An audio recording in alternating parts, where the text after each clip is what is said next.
pull up in the gold, I'm leading. But them other man need feeding. I don't wanna go Bombay. Them I don't know what I do when I go from beating. When the bloody dirty cops get bloody caught.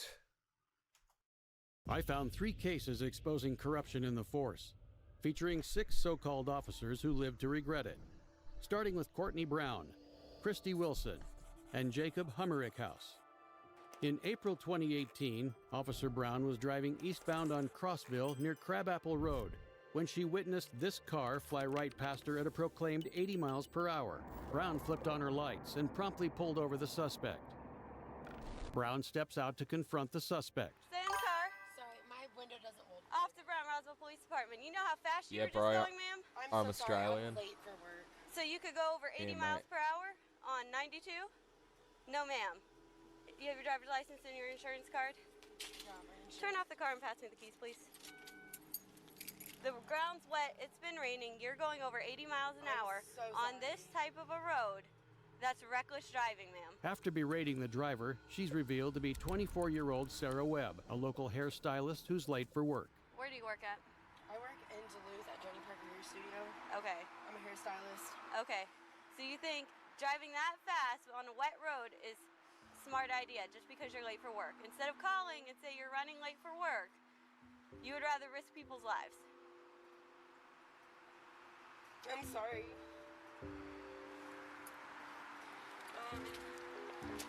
This is LexisNexis. I'm trying to look it up. I don't have it printed off. Give me 1 second, I'll be right with you. Sarah's already bad day just got 1,000 times worse. She's now at risk of being charged with reckless driving, a misdemeanor that can land a driver behind bars for up to 1 year and incur a fine of up to $1,000. Goddamn. Brown's frustration is becoming more noticeable. Unable to operate her CAD, she radios out for backup.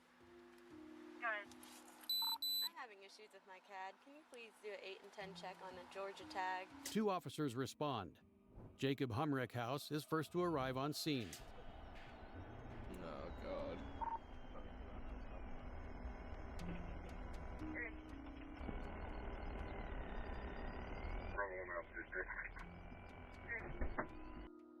Why'd he just park in the middle of the road?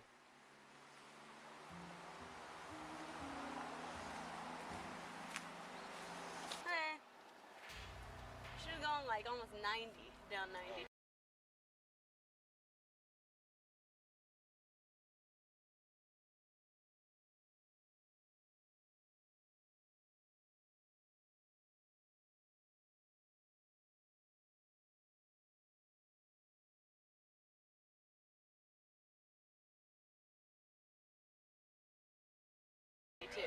She flew past me. I had to get up to 90 to catch her. Wow.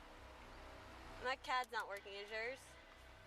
I checked. Can you see if can you check the tag too, Mike? As Hummerichhouse goes to check the validity of Webb's credentials, the second responding officer arrives on scene, one Christy Wilson. I'm gonna take her probably for reckless. Okay. She flew past me going probably 80, 85 on 92 in the wet road. She said she's running late for work. I had to get up to 90 to catch her. What do you think? I mean, I don't have any speed detections at the same time, but... No, but you can use the fact that you were going whatever speed and she went past you. Mm-hmm. It's on camera, so you're going to have a back speed. You're going to have the fact that you went 90 to catch up to her. Officer Brown's lack My fucking audio just fucked up.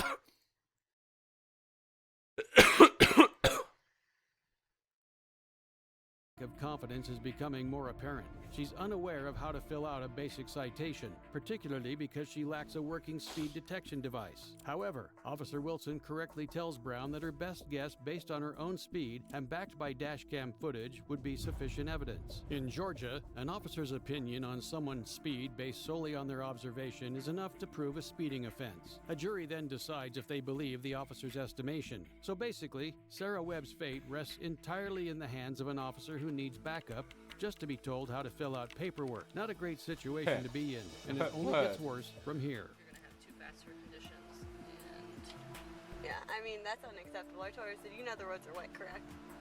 You're running late for work and you're going above 80 to get to work. I said, call. So do not do that and put people's lives in jeopardy.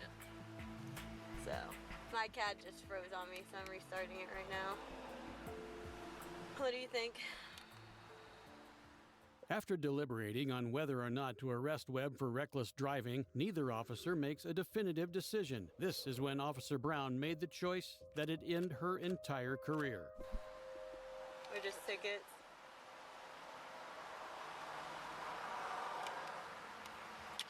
Atlanta answer or Roswell answer?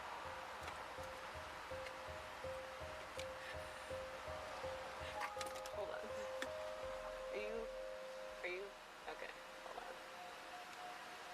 Officer Brown pulls out her cell phone and hands it to Officer Wilson with a coin flipping app open, tentatively checking if she'd be okay with doing something so cruel as deciding whether or not to arrest a citizen based on the flip of a coin.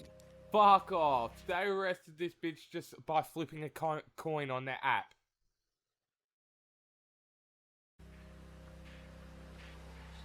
Thank you. Yeah, sorry, she did it. Unavailable. My cat's not working.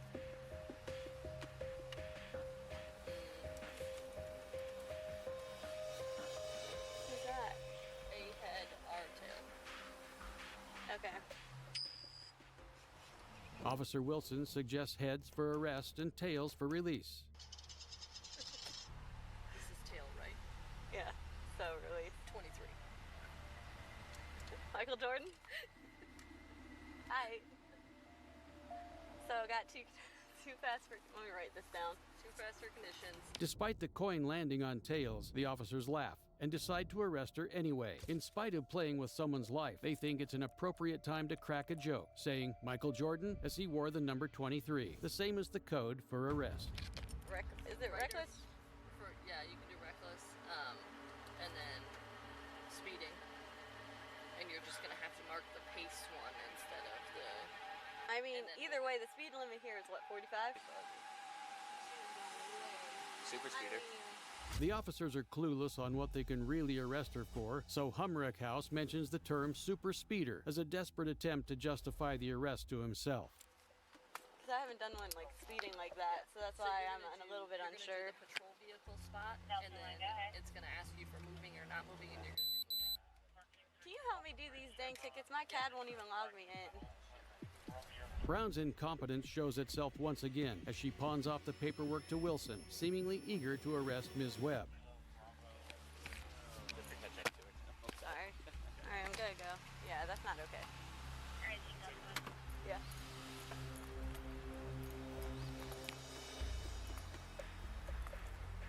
Alright, man. Do me a favor. Step out of the vehicle for me.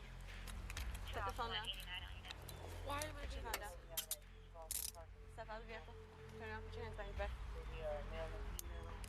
Because, ma'am, you're driving entirely too fast for conditions. You put a lot of people's lives in jeopardy, okay?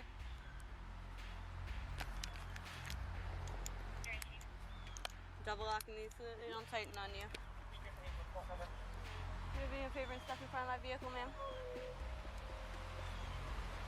Step in front of my patrol vehicle. Do you have anything? Do you have anything in your pockets? Do you have anything on you that poke, stick, or stab me? Any drugs, paraphernalia, anything like that? Okay. You have a bond. Here, turn to the side for me. Here, move Humbercats. I'm just gonna shake this out, okay? Alright. Do me a favor, step over here. It's my patrol vehicle. Have a seat for me. We're gonna buckle you in, okay?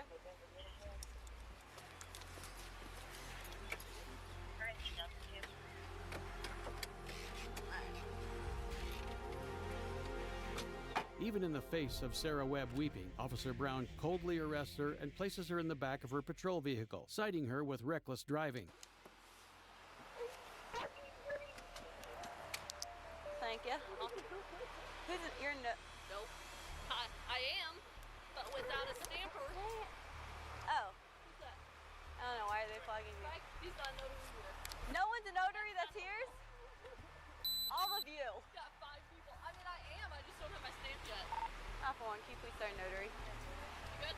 Yeah. But this is the last time these two officers would be smiling and joking around, unaware the case would be flipped around entirely. You see, once news of this incident became public, the backlash was enormous. Former officers Courtney Brown and Christy Wilson. Officers Courtney Brown and Christy Wilson. All of the charges against Webb were dropped. The flip of a coin. They flipped a coin. Flipping a coin. Used a coin toss app. Exactly. I couldn't believe what I was seeing, to be honest. The city administrator, Gary Palmer, led an investigation into the Roswell Police Department. Courtney Brown and Christy Wilson were terminated as a result. The charges on Ms. Webb were dropped, and although Jacob Humrickhouse witnessed the event and said nothing, he was not reprimanded for his actions. But if you think these officers abusing women who speed is as bad as it gets, just wait till you see how terribly these two officers treated a completely innocent blind veteran. On October 31, 2022, Deputy Jamie Godey of the Columbia County Sheriff's Office stopped 61-year-old legally blind veteran Jim Hodges as he was walking home from jury duty at the intersection of Duval Street and Marion Avenue in Lake City, Florida. Hi there. What's this in your back pocket? I just saw you walking it. The navigational aids. What's the problem? You a tyrant? Yeah, I am actually. What's your name and date of birth? I don't have to give that unless Yes, sir. I was investigating. You have reasonable. Do you want me to put you in handcuffs right now? Yes, sir, I do. What is your suspicion? It looked like you're carrying a gun in your back pocket. I'm stopping to make sure you're carrying it properly. You don't have you to. ensured that it's not a firearm? No, you keep turning so I can't see it. You don't have to be a dick to me.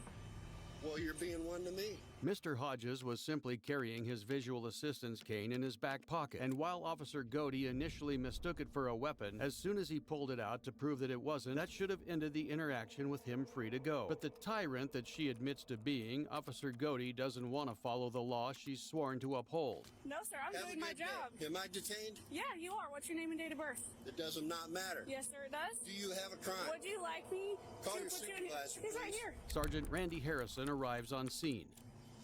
All right. You don't. What's she stopped you for? For a walking stick. So, It could look like a weapon. She asked you to really present it, okay?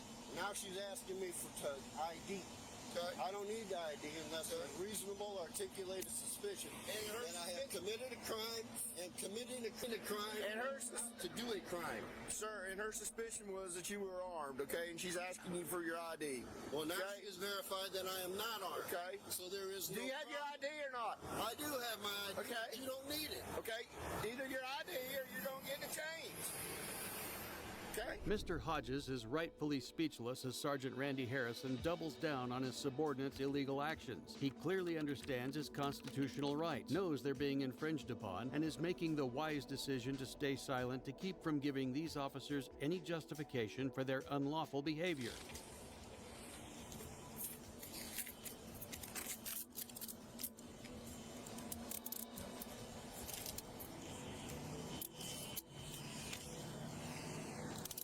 All right, you do that. 77 Whiskey Mike detained. I don't know where his wallet is. Where's your wallet at, sir? I don't have a wallet on me. Okay, where's your ID? Where's your ID at? Pocket. Which pocket?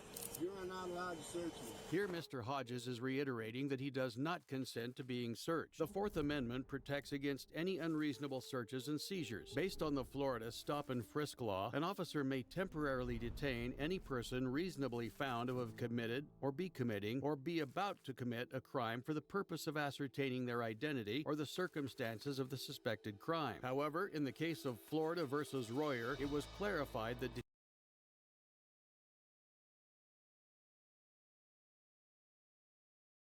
detentions can only be justified up to the point of proving or disproving the crime. Since Mr. Hodges already proved he wasn't carrying a weapon, this detention is absolutely illegal.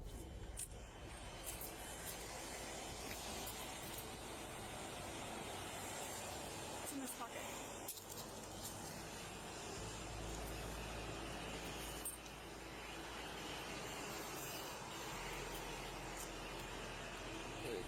Thank you. I want your names and badge numbers. 1237 on Nick 65427.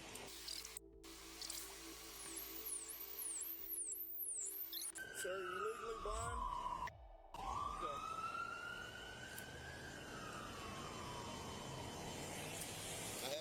up here in the dark for jury duty, which was canceled. Why aren't you using your stick? You don't have to use your stick all the time? 26. Green. All right, Mr. Hodges. Was that hard? It seemed like after running his ID that the officers would let Mr. Hodges go. But listen closely to what Sergeant Harrison says as soon as Hodges implies he'll be filing a complaint. It's gonna be. I want your name and your badge number. I put him in jail for resisting. Sergeant Harrison instantly demanded to take Mr. Hodges to jail for resisting arrest, despite him being compliant throughout the illegal detainment. Okay. All right, let's go. I want your name and badge number too, sir. Have a seat. You want to pick my property up, please? I sure will, after you have a seat. You want to pull this out of my back pocket? Sure. Here, I'll grab your jacket for you, too.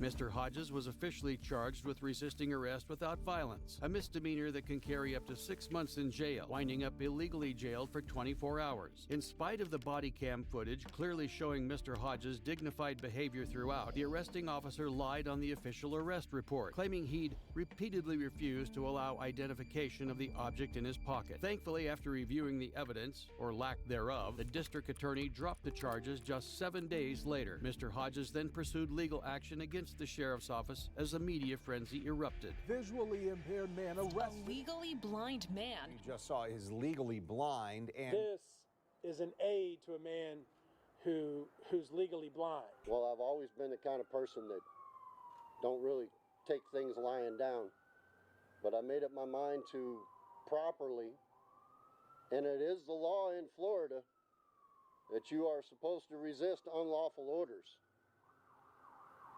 So I made up my mind to properly, legally, and as maturely as possible, given the circumstances, to fight back. The case is ongoing at the time of this video, with updates regularly posted to Mr. Hodges' personal YouTube channel. As for the officers involved, an internal investigation found they'd violated Mr. Hodges' constitutional rights, but they received relatively light consequences. Sergeant Harrison was demoted and suspended without pay for 7 days, as well as losing the possibility of any raises or promotions for 2 years, while Deputy Godey only received a 2-day unpaid suspension. Thankfully, some police departments actually take giving preferential treatment to law-breaking officers very seriously, as Tampa City Police Chief Mary O'Connor found out on the night of November 12, 2022. Pinellas County, Florida Sheriff's Deputy Larry Jacoby pulled over an unregistered golf cart heading southbound on East Lake Road and Woodlands Parkway.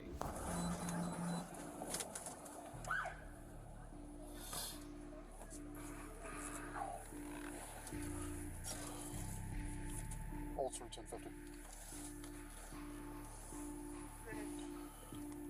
East Lake Service Road, Woodlands Parkway. It's going to be a golf cart, no tag.